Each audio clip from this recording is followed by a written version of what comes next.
In the small town of Winters Falls, Oregon, February 14th was the most beautiful day of the year.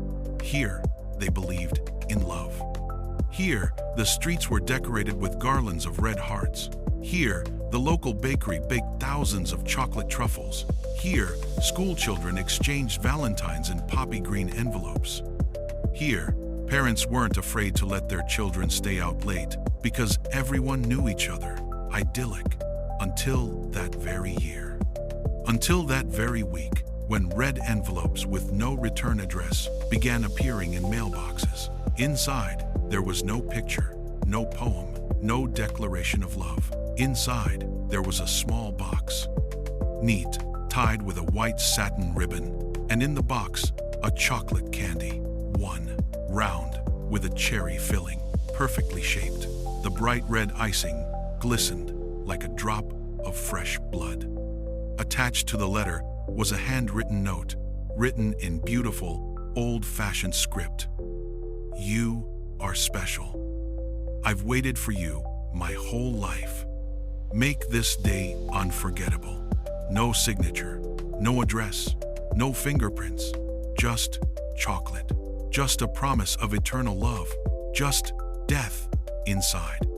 Amanda Collier was an elementary school teacher. 29 years old, blue eyes, freckles she hated, and a quiet life in a small apartment above a drugstore. No husband, no children, not even a cat, just work and books. She didn't expect gifts on Valentine's Day. She was used to the day flying by like an express train, passing a stop. So when she opened the mailbox on February 11th and saw a red envelope, her heart sank. She thought it was a mistake. The address had been mixed up. Someone in love had accidentally dropped a letter in the wrong box. But on the envelope, in neat calligraphic handwriting, was written, "To Amanda." Just a name, no address. D. The envelope had been delivered personally, not mailed. She opened it with trembling fingers. The candy smelled of cherries and dark chocolate. The note promised eternity. Amanda was at a loss. Who could have written such a thing? She wasn't a beauty, not the life of the party, and didn't evoke any secret passions. She took the envelope to the kitchen, placed it on the table, and stared at it all evening. Then she called her sister, Kate. "It's a prank," Kate said. "Probably one of your students made candies in shop class, throw them away, and forget about them." Amanda threw them away, but she didn't forget. The next day, February 12th, she found the second envelope.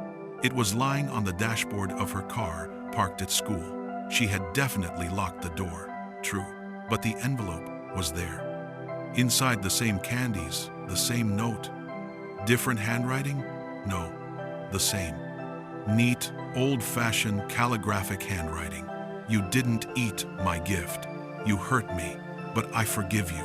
You just don't understand. I'll wait." Amanda ran to the police station. Officer Bennett, a tired man in his 50s, listened to her, sighed, and said, "Miss Collier, this isn't a threat. No violence, no home invasion. Someone put candy in an unlocked car. That's not a crime. It's strange harassment. If he comes again, call." Amanda left the station, feeling unheard.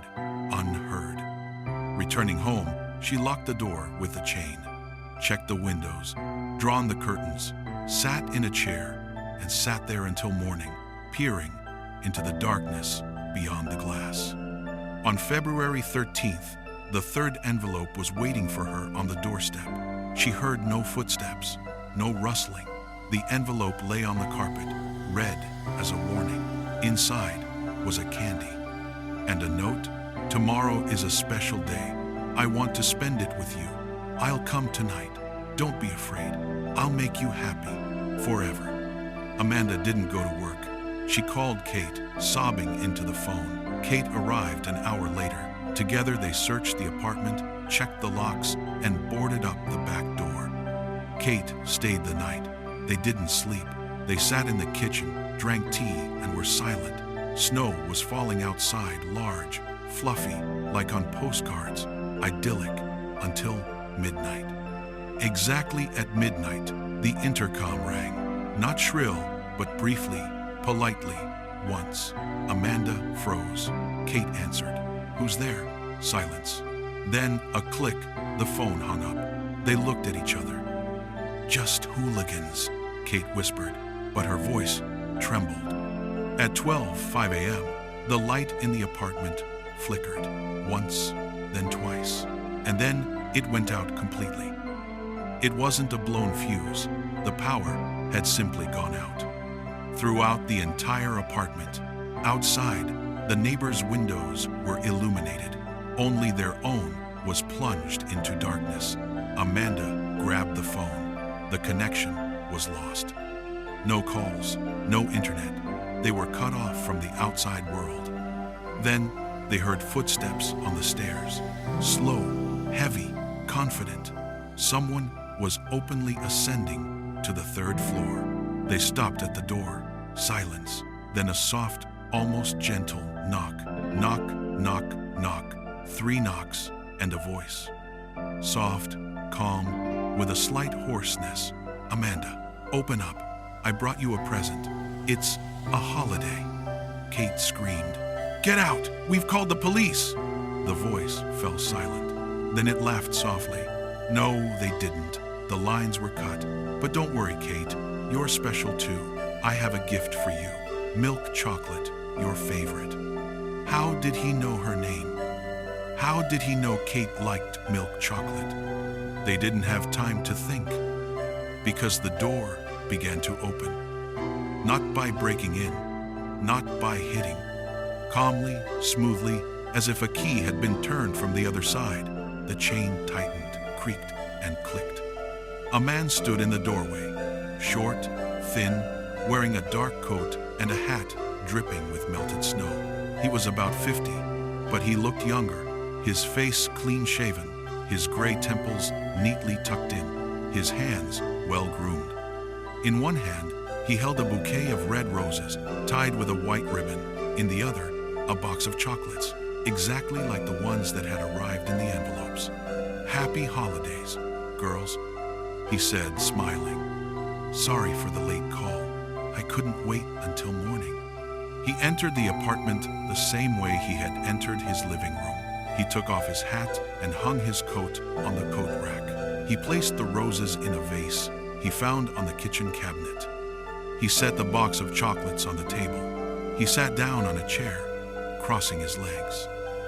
He looked at them. His eyes were gray, almost transparent, like the water in a mountain lake, and just as cold. "My name is Theodore," he said, "but you can call me Teddy. That's what my mother used to call me, and a few other girls I spent the holidays with. They're gone now, but you are. And I'm very, very happy." Amanda and Kate stood huddled together, unable to move.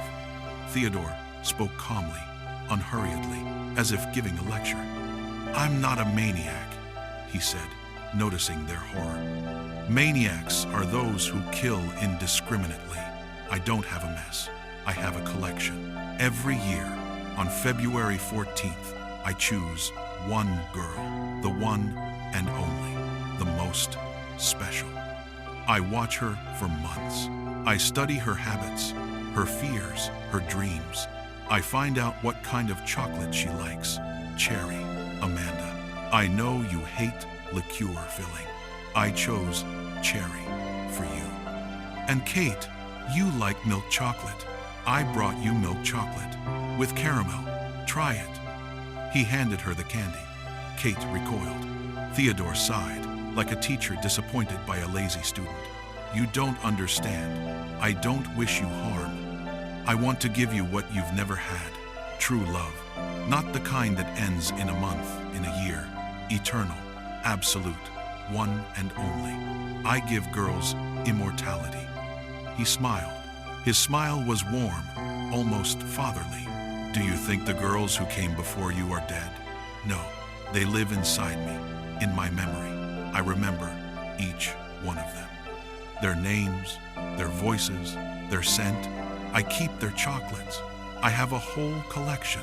Each one is like a photograph." I can pick it up, put it on my tongue, close my eyes, and it's there again, forever. Isn't that love? Amanda found the strength. What do you want? She asked, trying to keep her voice even. Theodore tilted his head like a curious bird. I want you to eat my chocolate, Amanda. This one, with cherries. I make them myself, each one by hand. From the finest Belgian chocolate, fresh berries, a little, and my own ingredients. It's tasteless. Don't worry, you won't notice it. You'll just close your eyes, feel the sweetness on your lips, and then it'll feel warm, very warm, and you'll fall asleep and wake up inside me forever. Kate screamed and rushed to the door. Theodore didn't move. The door wouldn't open. Kate tugged at the handle, pounding her fists on the wood to no avail. I locked it, Theodore said calmly. I have the key. Don't worry, you're next. After Amanda, I won't disturb the peace. He turned to Amanda. From his coat pocket, he pulled out a small box tied with a white ribbon. He untied the bow. He opened the lid. Inside, in a velvet nest, lay a single candy. Perfectly round, with a shiny red glaze. It smelled of cherry and something else sweet, cloying, slightly bitter. Almond? Amanda remembered. The smell of almonds is cyanide. Choose, Theodore said. You can eat it yourself, calmly, beautifully, with dignity.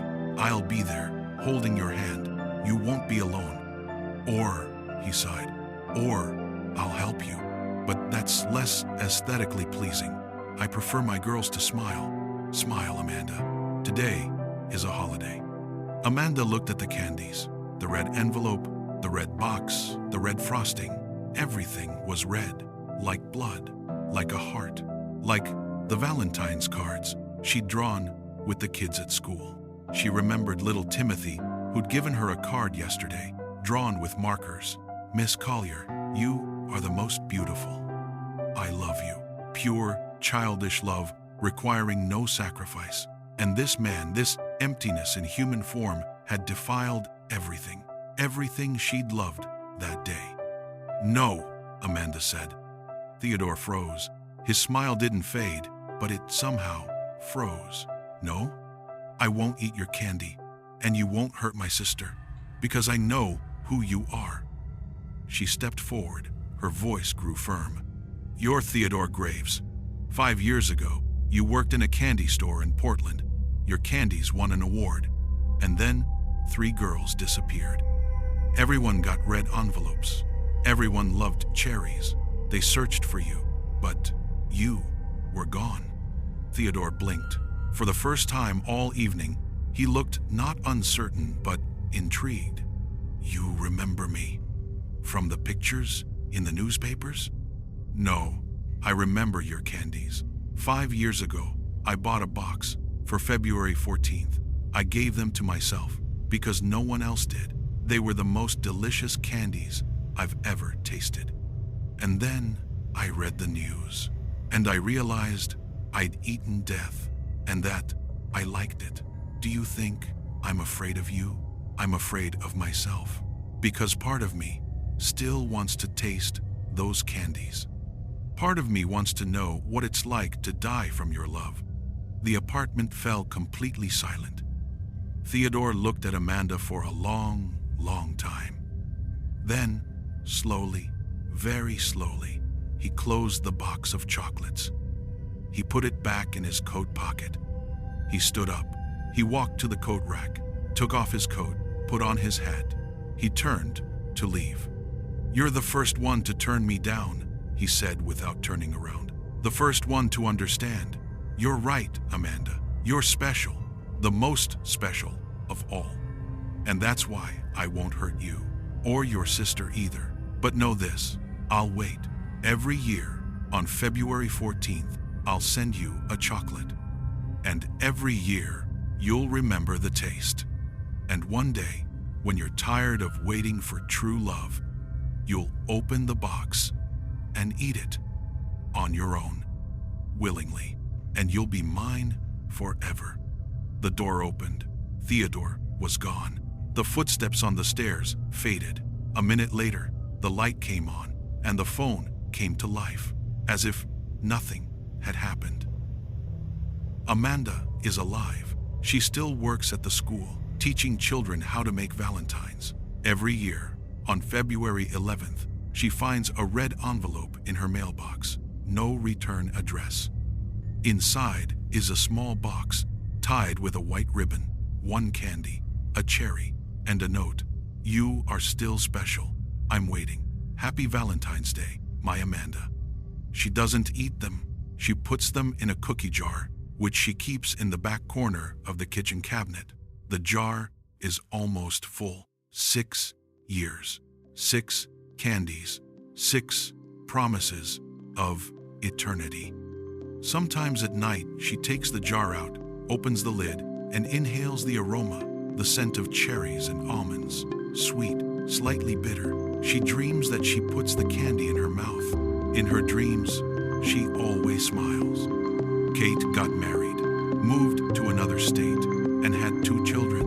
She never eats chocolate, and she doesn't celebrate February 14th. Amanda comes to visit her once a year for Thanksgiving.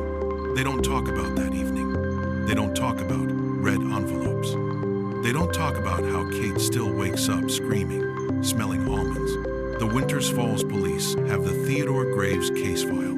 It's not closed, but it's not making any progress either. Too many towns, too many girls, too much candy, no trace. No fingerprints, no witnesses. Only the dead remain silent, and the living are afraid to speak because he's still out there. In every town where cherry truffles appear in candy store windows on February 14th, in every mailbox where red envelopes with no return address are left, in every woman who receives a gift from a secret admirer and doesn't know whether to love her or save herself. They say he's never been caught.